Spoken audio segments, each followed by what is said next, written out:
उनको सबसे पहले बताना चाहिए कि उनको वो कहाँ पर रखे हुए हैं। वो बाराती बन करके बैठे हुए हैं कि हम उनके साथ उस दूल्हा के साथ जाएंगे जिस दूल्हा को अब जो है न लोग बैठाने के लिए तैयार नहीं हैं। वादा किया था कि हर साल 2 करोड़ रोज़गार देंगे। उन नौजवानों को रोज़गार क्यों नहीं दिया? आप तो सबको बेरोज़गार करने के मामले में उत्साहित होते हैं। दूसरे पार्टियों के नेताओं के बेरोज़गार होने की चिंता मत कीजिए। उनको रोज़गार जनता देती है और जनता के लिए जब विपक्षी पार्टी रोज़गार दे रही है तो जनता भी उनको रोज़गार देने का काम करेगी। नमस्कार, मैं विकास और आप देख रहे हैं चौकस भारत न्यूज। देखिए, इसी पटना से इंडी गठबंधन को बनाने के काम हुआ था 23 जून को। लालू यादव ने उस गठबंधन में राहुल गांधी को मजाक में कहा था कि आप दुल्हा बनिए, हम लोग बारात चलने के लिए तैयार हैं। कल जीतन राम जी ने प्रेस कॉन्फ्रेंस किया था और उस प्रेस कॉन्फ्रेंस में कहा है कि जिस बाराती का दुल्हा ही कमजोर निकलेगा उस बाराती का औचित्य ही क्या रहेगा, उस दुल्हा का औचित्य ही क्या रहेगा। यही कारण एक के बाद एक लोग उस पार्टी से, उस गठबंधन से भाग रहे हैं। इस मुद्दे पर मेरे साथ बात करने के लिए आरजेडी के प्रदेश प्रवक्ता एजाज अहमद जी हैं। सर, इस बयान को कैसे देखते हैं? जीतन राम मांझी ने कहा है कि इंडी गठबंधन का दुल्हा ही कमजोर निकला, यही कारण एक के बाद एक बाराती भाग रहे हैं। देखिए, इंडिया गठबंधन का दुल्हा मुद्दा है और हम मोदी को घेरने में सफल हैं। और जो बाराती चलने के लिए तैयार हैं एनडीए के साथ, उनको सबसे पहले बताना चाहिए कि उनको वो कहाँ पर रखे हुए हैं। वो बाराती बन करके बैठे हुए हैं कि हम उनके साथ उस दूल्हा के साथ जाएंगे जिस दूल्हा को अब जो है न लोग बैठाने के लिए तैयार नहीं हैं। और उस दूल्हा के साथ ये घूमना चाहते हैं, लेकिन वो दूल्हा कह ही नहीं रहे हैं कि आपको कौन सा बस में बैठाया जाएगा, कौन सा ऑटो में बैठाया जाएगा, कौन सा टैक्सी में बैठाया जाएगा। इंतज़ार में बैठे हुए हैं। उनको तो एक बार कह दिया था भारतीय जनता पार्टी ने कि आपको राज्यसभा भेज देंगे, राज्यसभा भी नहीं भेजा। उनको कहा था 2 कैबिनेट देंगे, फिर रो करके कहे कि हमारे साथ अन्याय हो रहा है। अमित शाह ने वादा किया था, नित्यानंद ने वादा किया था, नीतीश ने वादा किया था। भाई, जब आप वादे पर अमल नहीं करवा पा रहे हो तो आप कहाँ पर हो? आपकी राजनीति दूध भात हो गई है। आप कल क्या बोलेंगे कोई पता नहीं है, क्योंकि आप जिस बात को कहते हैं उस पर आप टिके नहीं रहते हैं। और यहाँ पर हम लोग स्पष्ट रूप से विचारधारा के साथ, विचारों के साथ आगे बढ़ रहे हैं। और इंडिया गठबंधन पूरी मजबूती के साथ जो मोदी बनाम मुद्दों की राजनीति है, उसमें हम जो मुद्दे हैं, महंगाई का जो मुद्दे हैं, भ्रष्टाचार को शिष्टाचार और सदाचार का रूप देने का जो मुद्दे हैं, महिलाओं पर अत्याचार करने वालों को भारतीय जनता पार्टी के द्वारा महिमा मंडित करना, उनके साथ पूरी तरह से भारतीय जनता पार्टी की पूरी टीम का खड़ा रहना, उसको एक्सपोज करना हमारा मुद्दा है। जो हम दो, हमारे दो की राजनीति चलाने वाले लोग हैं, वो किस तरह से गरीबों के साथ अन्यायपूर्ण व्यवहार कर रहे हैं वो लोग देख रहे हैं।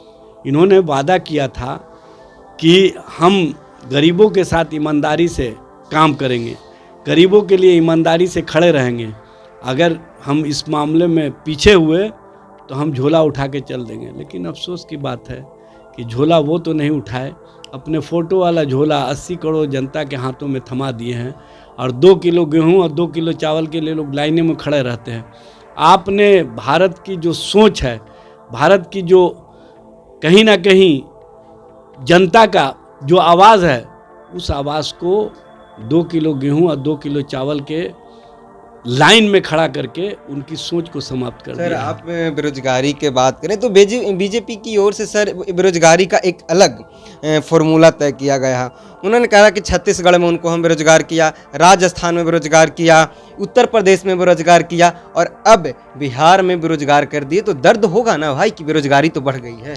अच्छा, ये बताइए कि जो पार्टी वादा किया था कि हर साल 2 करोड़ रोजगार देंगे, उन नौजवानों को रोजगार क्यों नहीं दिया? आप तो सबको बेरोजगार करने के मामले में उत्साहित होते हैं, क्योंकि आपकी नियति यही है। आप नौजवानों को बेरोजगार करके कहे लगाते रहिए, उनके लिए उपहास बनाते रहिए, लेकिन देश का नौजवान आज देख रहा है कि बिहार ने जो नज़ीर प्रस्तुत किया 17 महीने में 5 लाख से ऊपर लोगों को नौकरियां दे करके, और आप पिछले 10 वर्षों से सत्ता में है केंद्र में, आपने दिया है 20 करोड़ की जगह 7,22,311। ये है आपकी नियति, ये है आपकी सोच। बिहार और देश के नौजवानों को आपने नफ़रत की आग में झोंकने का काम किया। हमने नफ़रत से निकाल करके उनको रोज़गार और नौकरी की राजनीति की ओर लाने का काम किया। बिहार का नौजवान आज अपने भविष्य के प्रति चिंतित है, और देश का नौजवान कहीं ना कहीं उनको आप उस तरह की स्थितियों में पहुंचा दिए हैं कि वो सोच भी नहीं पा रहे हैं कि हम क्या करें। भाई, आप सबसे पहले तो उनके लिए रोज़गार की व्यवस्था कीजिए। आप दूसरे पार्टियों के नेताओं के बेरोज़गार होने की चिंता मत कीजिए। उनको रोज़गार जनता देती है, और जनता के लिए जब विपक्षी पार्टी रोज़गार दे रही है तो जनता भी उनको रोज़गार देने का काम करेगी। लेकिन जो जनता का ही रोज़गार छीन रही है वो तो ऐसा बेरोज़गार होंगे कि उनको पता भी नहीं चलेगा। और जो कहते थे कि झोला उठा के चल देंगे, सही मायने में जैसे ही लोकसभा चुनाव होगा आप देखेंगे कि वो झोला उठा के चलने के लिए तैयार बैठे हुए रहेंगे। आपसे आखिरी सवाल रहेगा, तेजस्वी यादव जन विश्वास यात्रा पे हैं, उनके एक झलक पाने के लिए लाखों की संख्या में लोग आ रहे हैं, युवा आ रहे हैं, नौकरी जो दिए हैं क्रेडिट ले रहे हैं, लोग क्रेडिट दे रहे हैं तेजस्वी यादव को। लेकिन कल संजय झा ने कहा है कि कैसा क्रेडिट ले रहे हैं। उनके मंत्री जब कार्यालय जाना बंद किए, हमारा मंत्री का हस्तक्षेप हुआ, तब जाके बिहार में नौकरियां मिली। देखिए, हम लोग क्रेडिट नहीं लेते हैं। हम लोगों ने जो कहा था 2020 के चुनाव में, आपको सबको पता है कि जब तेजस्वी जी ने कहा था कि 10 लाख नौकरी देंगे, तो मुख्यमंत्री जी ने क्या किन शब्दों से अलंकृत किया था? कहाँ से लाएगा? बप्पा के यहाँ से लाएगा, जेलवा से ला करके महीना देगा। उसी थके हुए मुख्यमंत्री से जब हम 9 अगस्त 2022 को उप मुख्यमंत्री बनते हैं, महागठबंधन की सरकार बनती है, तो हम उनके ही मुंह से कहलवाते हैं कि इस नौजवान ने जो वादा किया था 10 लाख नौकरी का, उसमें प्लस 10 लाख हम 20 लाख लोगों को नौकरी और रोज़गार देंगे।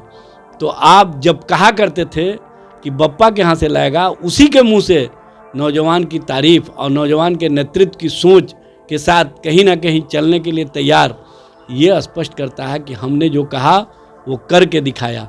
हमने विपक्ष में भी नौजवानों के रोज़गार के सवाल को उठाया।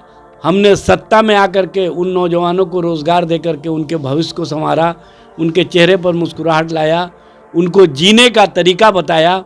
और आज उसी विश्वास और समर्थन के बल पर हम जनता के बीच में जा रहे हैं और जनता को बता रहे हैं कि आप जो हम पर विश्वास कर रहे हैं, हम विपक्ष में भी हैं, तब भी आपके रोज़गार के मामले को और आपको रोज़गार मिले, इसके लिए हम सरकार को झुकाने का काम करेंगे, सदन के अंदर भी और सड़क पर भी।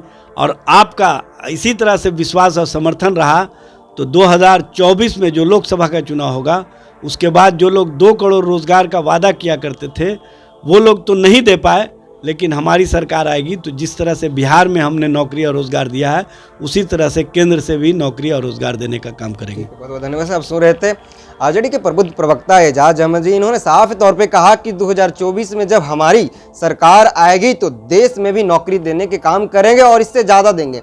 इन्होंने कहा कि जब बीजेपी सत्ता से बाहर थी, 2014 में वादा किया था कि प्रत्येक साल 2 करोड़ नौकरी हम देंगे युवाओं को। इस 10 साल में 20 करोड़ नौकरियां कहाँ गई? अगर कोई नौकरी का प्रतीक है तो तेजस्वी यादव है।